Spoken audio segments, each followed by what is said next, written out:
तब परमेश्वर ने आदेश दिया उन दोनों को कि तुम बाहर आओ। अक्सर पुरुष तुम निंद्रा में थे, तुम्हें जगाने के लिए ये सब प्रोसेस अपनाया है, तुम बाहर आ जाओ। दोनों बाहर आ गए। अब परमात्मा ने अचिंत से कहा कि अचिंत, अब देख लिया तूने, समर्थ के बिना कोई कार्य सफल नहीं होता। अब तू तो इसको बाहर भी नहीं निकाल सकता था, और आगे से ध्यान रखना कि बीच में टांग अड़ाओ मेरी क्रिया में, इसलिए तुम्हें तुम्हारे सामर्थ्य से परिचित कराया है। तो अचिंत ने कान पकड़ लिए कि दाता हम कुछ नहीं कर सकते। अब परमेश्वर ने आदेश दिया उन दोनों को, किसको? सरपुरुष, अर्थात जिसको सरब्रह्म भी कहते हैं, जो आगे चल के ब्रह्मा विष्णु महेश का पिता सिद्ध होगा इसी कथा में। सरपुरुष और अक्षर पुरुष को दोनों से कहा कि तुम उस अचिंत के द्वीप में रहो। इन दोनों ने आज्ञा का पालन किया, और तीनों कौन? अचिंत, अक्षर पुरुष और सरपुरुष, जिसको सरब्रह्म भी कहते हैं, और यहां हम सीधी भाषा में उसको ब्रह्म भी कहने लगे। आगे डिफाइन करेंगे ब्रह्म क्यों कहने लगे। अब ये तीनों एक द्वीप में रह रहे हैं, बाकी जो अन्य 15 जने हैं परमात्मा के वचन से उत्पन्न वो पुत्र, वो अलग अलग सिंगल द्वीप में रह रहे थे। कुछ समय उपरांत परमेश्वर ने हम सभी आत्माओं को, आप जी को, सारे ब्रह्मांडों की जितनी आत्माएं हैं, अपने शरीर से, अपने वचन से उत्पन्न कर दिया। और वहां हम तेजो में शरीर में विद्यमान थे। नूरी शरीर है हमारा, यानी तेजो में शरीर है, एक तत्व से बना हुआ है। उसमें नाड़ी, वो शुक्रम अकायम ऐसनाविरम, वो जैसे हमारी शुक्र से बनी हुई काया नहीं होती जो माता पिता के संयोग से बनती है, उसमें नाड़ी आदि का जुगाड़ दौड़ नहीं होता, नाड़ी तंत्र नहीं होता।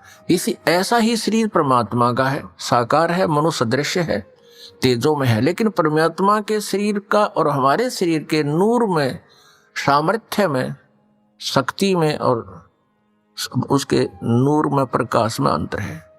पूर्ण परमात्मा सत्य पुरुष यानी कबीर देव जी का जो सतलोक में शरीर है, उसका एक रोमकूप में करोड़ सूर्य, करोड़ चंद्रमा से भी अधिक रोशनी है। और हमारा वहां शरीर कैसा था, जो शेष वहां रह रहे हैं उनका कैसा शरीर है, और हम जब परमात्मा ने अपने वचन से उत्पन्न किए थे तब हमारा कैसा शरीर था? मनुष्य दृश्य था। और हमारा शरीर 16 सूर्य जितने प्रकाश युक्त था। हमारे पूरे बॉडी का शरीर 16 सूर्य जितना तेज था, यहाँ की जो सूर्य, लेकिन गर्मी ना हो। हम सभी वहां रहने लगे। वहां कोई दिक्कत नहीं थी, किसी प्रकार का कोई अभाव नहीं था। वहां जरा और मरण नहीं था, वहां जन्म मृत्यु नहीं होता था, और बुढ़ापा भी नहीं आता था वहां पर। अपने आत्माओं यह विचार करना कि हम यहाँ कितने दुखी हैं, और फिर भी हम ये सोचे हैं हमारी मृत्यु ना हो, और जबकि हमें पता है कि मृत्यु तो डेफिनेट होगी, यहाँ का विधान है, और फिर भी हमारी मरने की इच्छा नहीं। कारण क्या है कि हम ऐसे लोक में रहा करते थे जहां मृत्यु नहीं होती थी, जिस कारण से हमें यह मरना अच्छा नहीं लगता। और बिल्कुल ठीक है, क्यों तो जन्म हुआ था, और फिर क्यों मारे? 30, 40, 50, 60, 70, 80 वर्ष तो हम ये मकान मकून बनाने में लावा, फिर इसमें रहने पाते ना, 1 मिनट में कड़च कर देता है यहाँ का भगवान। तो वहां जरा और मरण नहीं था। जरा माने बुढ़ापा। अब कोई भी बूढ़ा होना पसंद नहीं करता, सबने सोचा मैं युवा दिखूं। और ये बड़े बड़े नेता तो सर्जरी करा कर मेकअप करना चाहे, कब तक करोगे? 10 साल पाछे फिर फ्यूज होगे। तो कहने का भाव ये है कि हमारी नेचर है ऐसी कि हम युवा दिखें, लेकिन यहाँ तो बनावटी आर्टिफिशियल है सारा, और वहां ओरिजिनल था, तो हम वहां ऐसे रहते थे। कुछ दिनों के उपरांत, यानी दिन नहीं है वहां पर, क्योंकि दिन हम वैसे बोल देते हैं, वहां दिन रात नहीं होती। तेजों में प्रकाश में वो लोक है, प्रकाश में सब आत्माएं हैं, प्रकाश में परमात्मा है। वहां सूर्य उदय और अस्त नहीं होता। तो वहां कुछ समय के उपरांत इस ज्योति निरंजन, जिसको सरपुरुष कहा है, जिसको सरब्रह्म कहते हैं, जो गीता जी में अपने आप को कहता मैं काल हूं, वो ब्रह्म है जो श्री कृष्ण जी के शरीर में प्रवेश करके बोल रहा है। आगे इतिहास बताएंगे आपको, पूरा डिटेल देंगे। इसको धैर्यपूर्वक सुनना इस कथा को, क्योंकि ये पहली बार जो सुनता है उसको ऊट पटांग सी लगती है, लेकिन कुछ समय के बाद प्रमाण जब देखोगे आपको स्वीकार करना पड़ेगा और होगी स्वीकार्य। कुछ समय उपरांत इस सरपुरुष में एक खरपतवार उत्पन्न हुआ, खुरापात उत्पन्न हुआ। इसने सोचा कि हम 3 जने तो एक द्वीप में और हमारे अन्य भाई एक एक द्वीप में रह रहे हैं, तो वहां ये विधान का पता चला कि तप से राज्य प्राप्त होता है। उसने खड़ा होकर के एक पैर पर तप किया और 70 युग, यहां के 70 युग तक तप किया।